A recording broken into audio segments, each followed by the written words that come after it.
my god, Makoto is such an incredibly well-written character! Hello there, I am Code Mode, and today we are going to be discussing none other than Makoto Nijima, analytical leader and strategist of the Phantom Thieves.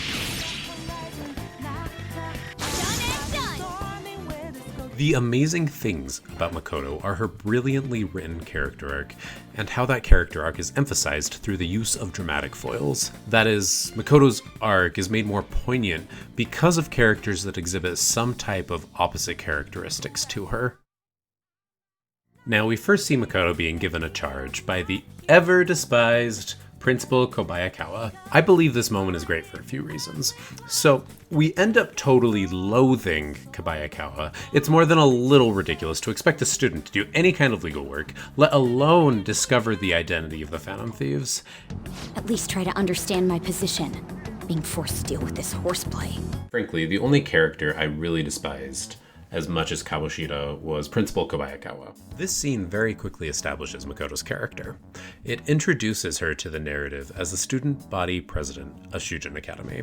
Through both her hyper capability and her complacent disposition, honestly, she fits the dramatic tropes of her role perfectly. Makoto goes on this quest because she is told to do it. She is essentially threatened and told that if she doesn't succeed in this impossible charge, it's going to look poorly on her sister. So it's made obvious that Makoto thinks this task Kobayakawa gives her is ridiculous, but what choice does she really have? At this point, Makoto just doesn't know how to stand up to authority.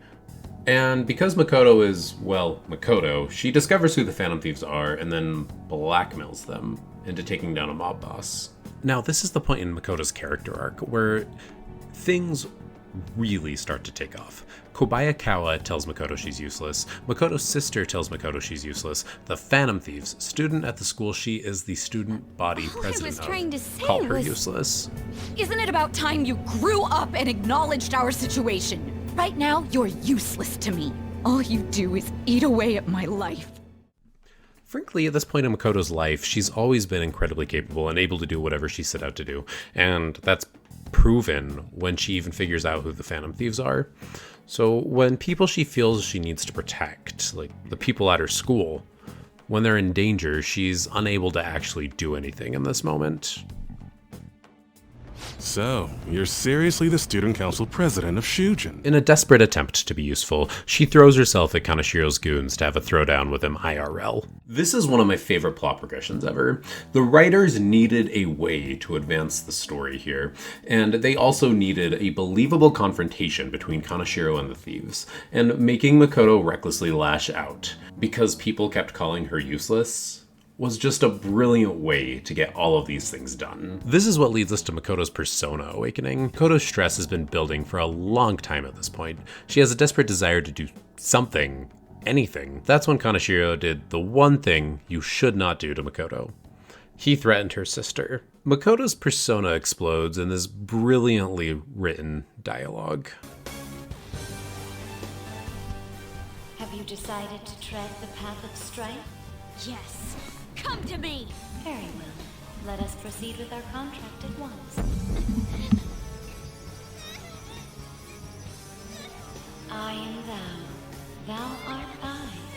You have finally found your own justice. This is referencing how Makoto, before now, only did as she was told to do in every aspect of her life. Her being so complacent was the easy way out of dealing with the fact that she didn't believe in the current system.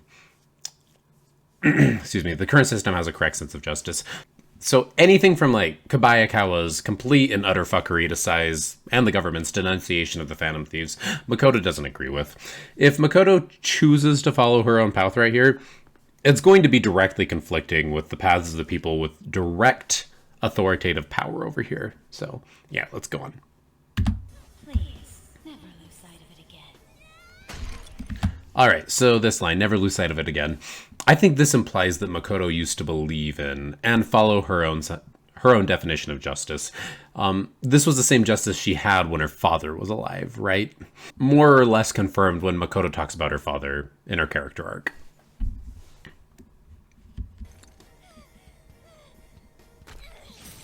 This memorable day marks your graduation from your false self. Okay, this is a really, really fun and interesting line right here. So, Makoto is incredibly focused on academics, and this line is playing off of that, but it's also expressing the idea that Makoto isn't the person she used to be. It's just incredibly good writing. Now, let's watch the rest of this. No more pauses.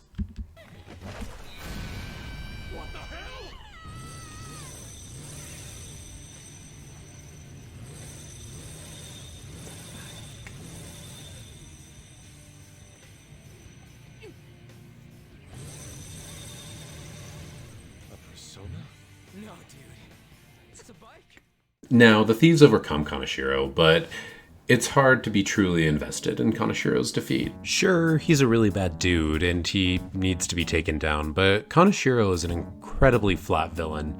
It's just difficult to be invested in him.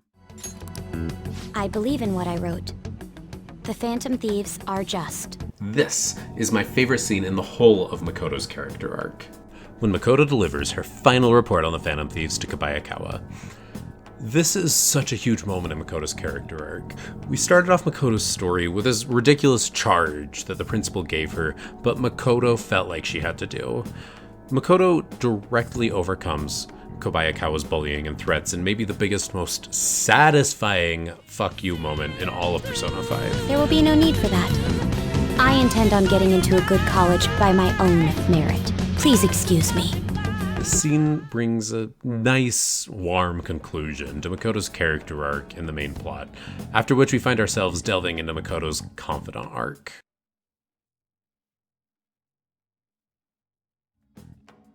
The short version of this portion of the story is that Makoto develops a friendship with this girl named Eiko.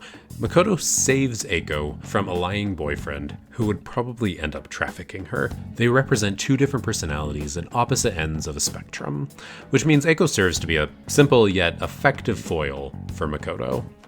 This confidant arc creates such a beautiful point that two people who are so different can grow just from the simple act of getting to know each other. Now, Makoto is a person with so many expectations layered on her that she doesn't initially understand what she wants to do with her life.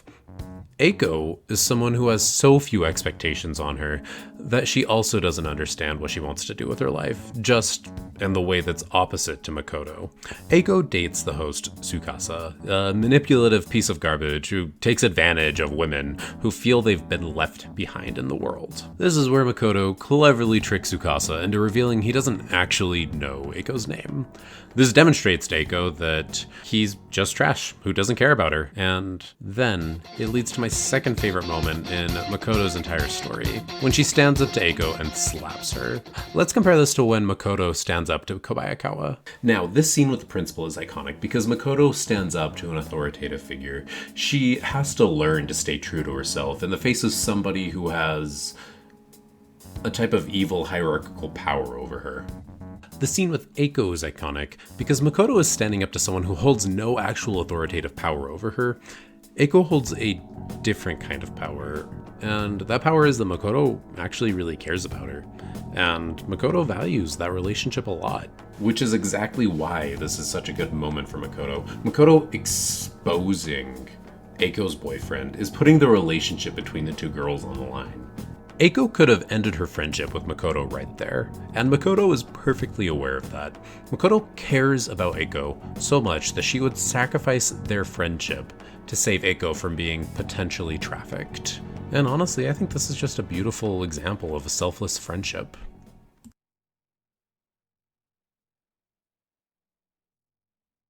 Now, no analysis about Makoto Nijima could be complete without discussing the other Nijima. Makoto. Throughout the story, there's the relationship that's displayed between Makoto and Sai, and this relationship is the typical power dynamic that exists between a single-mindedly pursuing the Phantom Thieves, while Makoto is actually a Phantom Thief. Now, what I find most interesting about their dynamic is the fact that they are thrust into similar situations, apart from the fact that they are both charged with finding the Phantom Thieves, which is a pretty fun dynamic in itself, actually. They both have unrealistic expectations thrown at them. They break down in different ways, and they handle their breakdowns differently. In Makoto's own Dark Night of the Soul, she makes the choice to stay true to her actual sense of justice. And unfortunately for Sai doesn't, and she ends up having a palace. When the Phantom Thieves defeat Sai, it creates a charming message that true justice prevails and false justice does not. And that's pretty cool. That's it for this video. I appreciate you taking the time to watch it. If you like the content, please consider liking and subscribing, and I will see you all next time.